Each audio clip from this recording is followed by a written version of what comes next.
तो आज का हमारा टॉपिक है जीन पियाजे का संज्ञानात्मक विकास का सिद्धांत। जीन पियाजे कौन थे? एक मनोवैज्ञानिक थे। इन्होंने क्या दिया? संज्ञानात्मक विकास का सिद्धांत दिया है।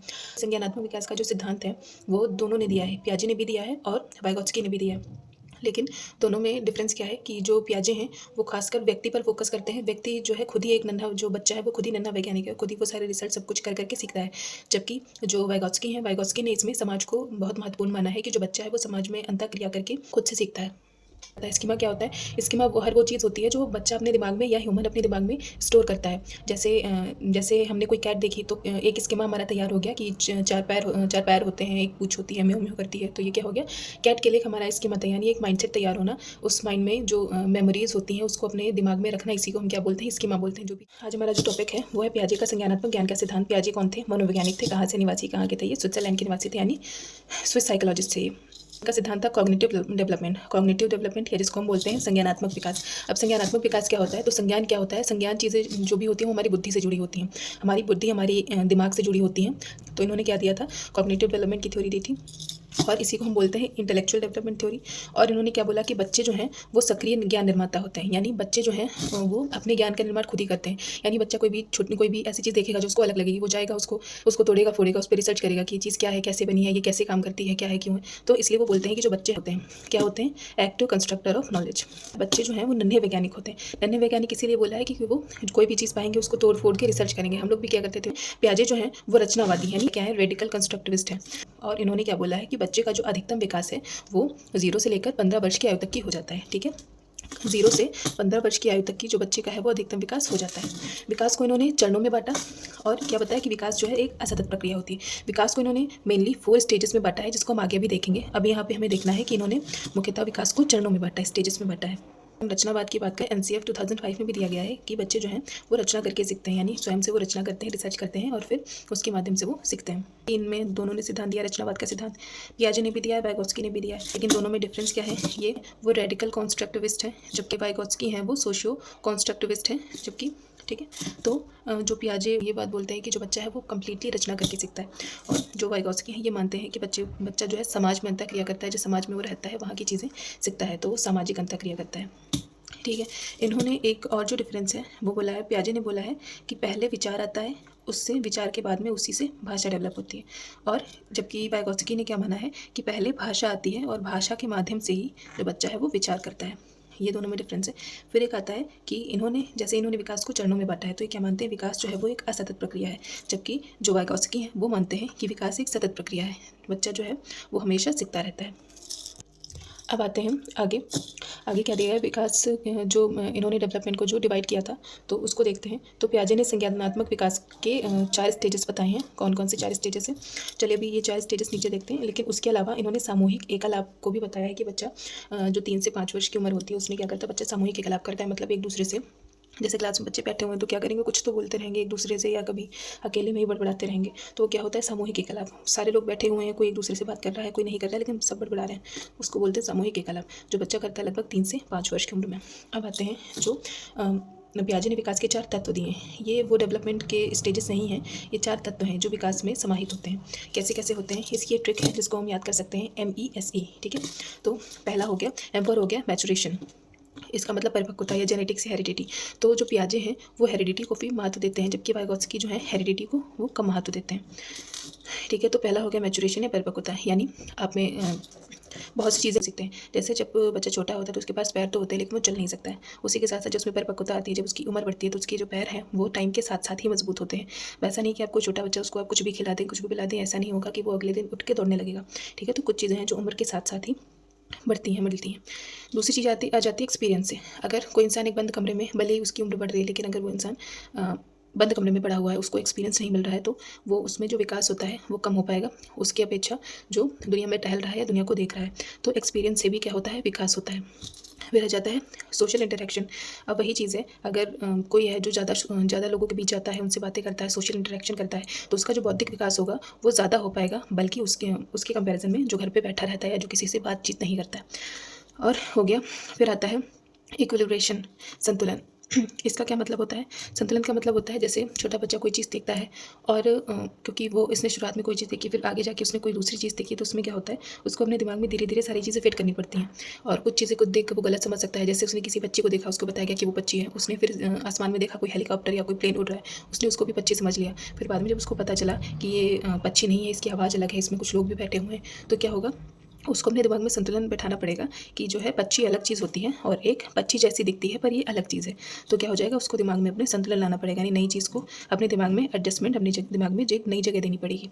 अब इसी के तो पार्ट हैं जिसको बोलते हैं अडॉप्टेशन या दूसरा पार्ट है ऑर्गेनाइजेशन। अडॉप्टेशन क्या होता है, किसी चीज़ को अडॉप्ट करना। जैसे हमने देखा कि आसमान में जो उड़ता है वो पक्षी होता है। फिर हमने देखा कि फिर उसको पता चलता है कि आसमान में उड़ने वाला सिर्फ पक्षी नहीं, प्लेन भी हो सकता है। तो उसने क्या किया, अपने दिमाग को उसके अनुकूल ढाला और उसने अपने दिमाग में अडॉप्ट की ये चीज़ कि हर आसमान में उड़ने वाली चीज़ ज़रूरी नहीं कि वो पक्षी ही हो सकता है, वो काइट हो सकती है या फिर प्लेन हो सकता है। तो उसने क्या किया, अडॉप्ट किया।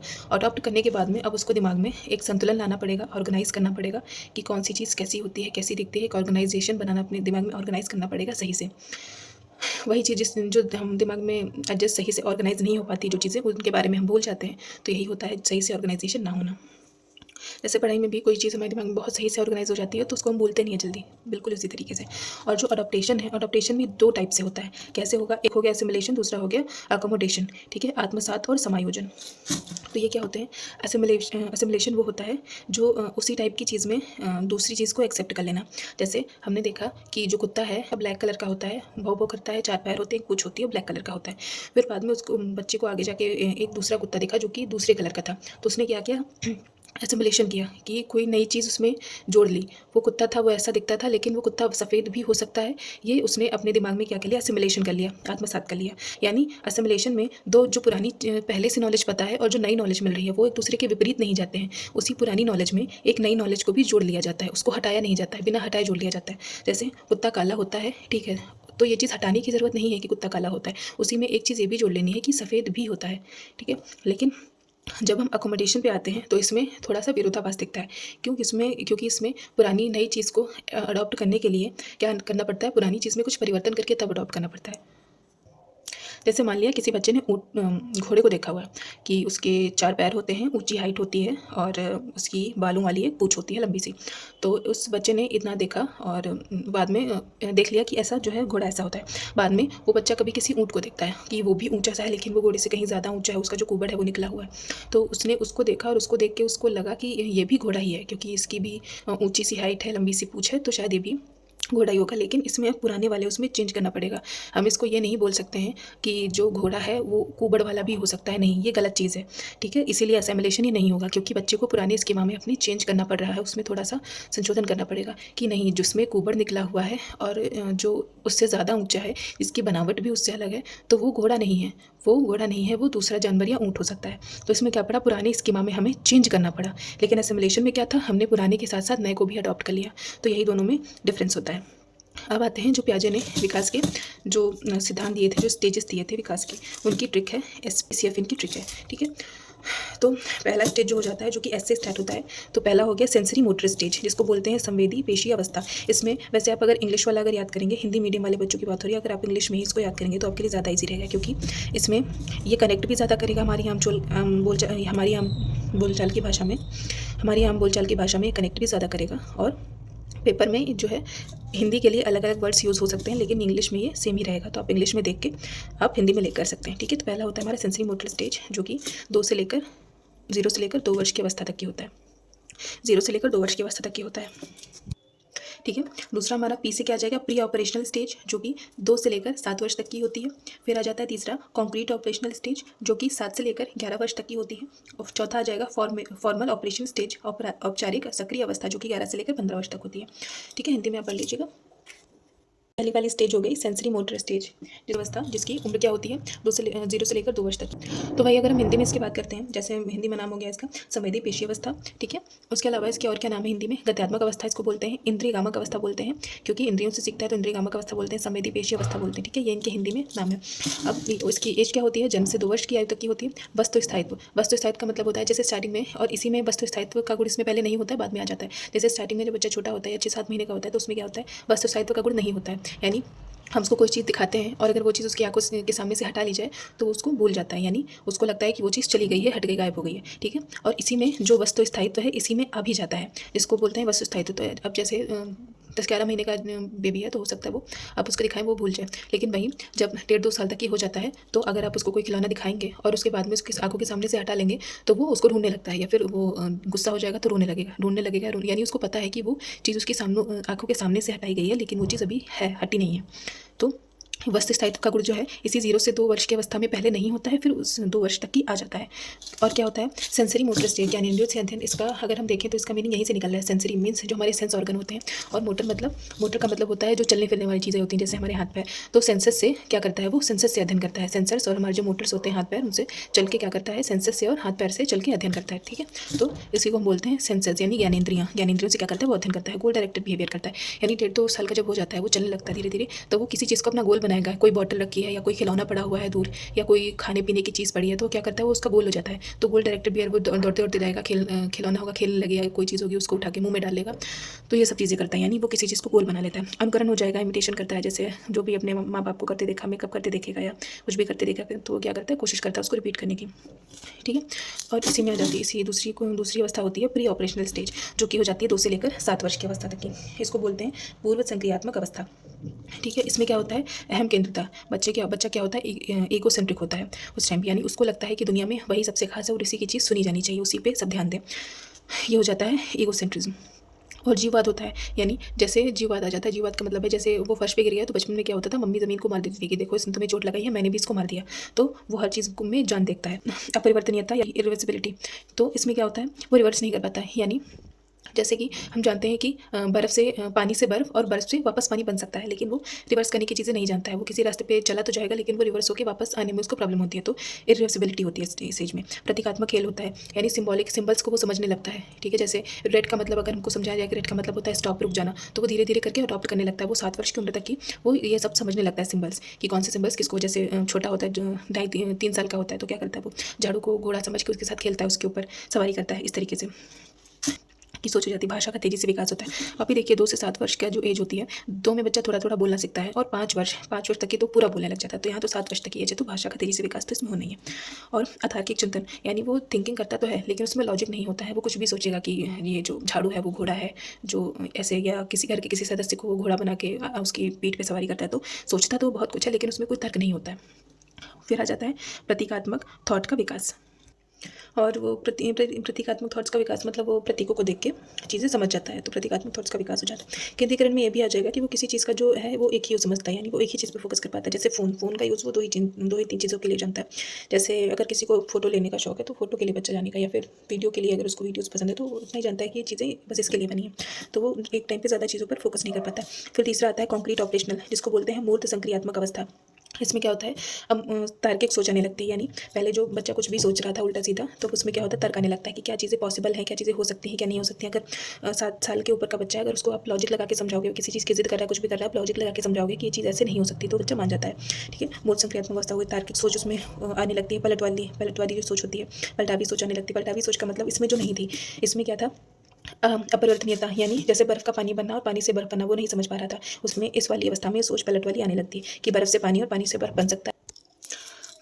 और संरक्षण वाली चीज़ें आ जाती है, जैसे दोनों ग्लास में इसमें पलट वाली सोच में बर्फ़ और पानी वाला एग्जाम्पल सबसे अच्छा है, जबकि संरक्षण वाले में बड़ा ग्लास और छोटा ग्लास वाला जो एग्जाम्पल होता है कि उसमें पानी वो सेम है, बच्चा समझने लगता है कि पानी तो उतना ही है। या फिर जैसे वो होता है ना, जैसे छोटे बच्चे क्या होते हैं, नोट्स के कंपेरिजन में सिक्कों को ज़्यादा पसंद करते हैं, क्योंकि उनको लगता है कि जो है सिक्के जो है उनमें ज़्यादा वैल्यू है।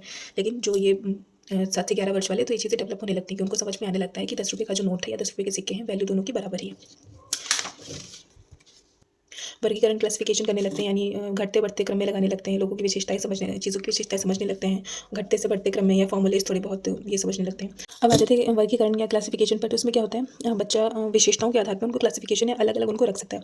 जैसे कि जो ट्रायंगल शेप्स हैं अगर उनको दिया जाए तो एक साथ रख सकता है, या जो कलर्ड वाली चीज़ें हैं कि बोला जाए उसको रेड कलर को एक पास रखना है, तो वही चीज़ें उनकी विशेषताओं के आधार पर वो चीज़ें करने लगता है, सीरिएशन मीन्स क्रमबद्धता, मतलब उसको बढ़ते या घटते क्रम में उसको लगाने को बोला जाए तो वो भी कर लेगा। और डिसेंट्रेशन भी हो जाता है, यानी जो पहले सेंट्रेशन हुआ करता था वो डिसेंट्रेशन हो जाता है, हम केंद्रता जो पहले हुआ करती थी वो कम हो जाती है, यानी अब उसको अपने अलावा दूसरों की चीज़ें, दूसरों की प्रॉब्लम्स भी समझ में आने लगती हैं। चौथी हमारी हो जाती है फॉर्मल ऑपरेशनल स्टेज, जो कि 11 से लेकर 15 वर्ष तक की होती है। इसमें बच्चे को अमूर्त चिंतन करना आ जाता है। अमूर्त चिंतन का मतलब जो चीज़ें मूर्त वो होता है जो हमारी चीज़ें सामने होती हैं, जैसे मूर्त में हो गया जैसे फ़ोन हो गया, मोबाइल हो गया, ये पेन हो गया, या जिन चीज़ों को हम छू सकते हैं वो सारी चीज़ें हमारी हो गई मूर्त। जिन चीज़ों को हम देख सकते हैं, छू सकते हैं, वो हमारी चीज़ें हो गई मूर्त। जिन चीज़ों को हम देख छू नहीं सकते हैं, जैसे ऑनेस्टी हो गई, लव हो गया, हेट हो गया, तो ये सारी क्या हो गई अमूर्त है। जो चीज़ें हमारे सामने नहीं है, यानी जो चीज़ें हमें इमेजिन करनी है या हम फील करते हैं वो चीज़ें मूर्त हो गई।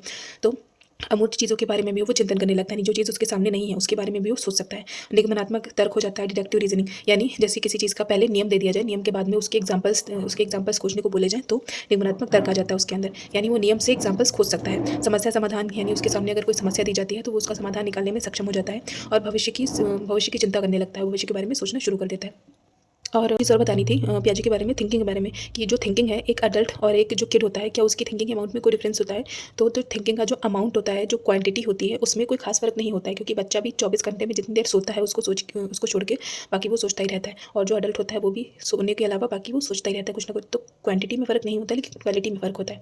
जैसे बच्चा अपने खिलौने के बारे में सोच रहा होगा, तो जो बड़ा इंसान है वो अपनी जॉब के बारे में सोच रहा होगा कि घर परिवार को कैसे सँभाले, कैसे ठीक रखे, वो सब सोच रहा होगा। तो क्वालिटी में फ़र्क होता है, जबकि क्वांटिटी लगभग लगभग सेम रहती है।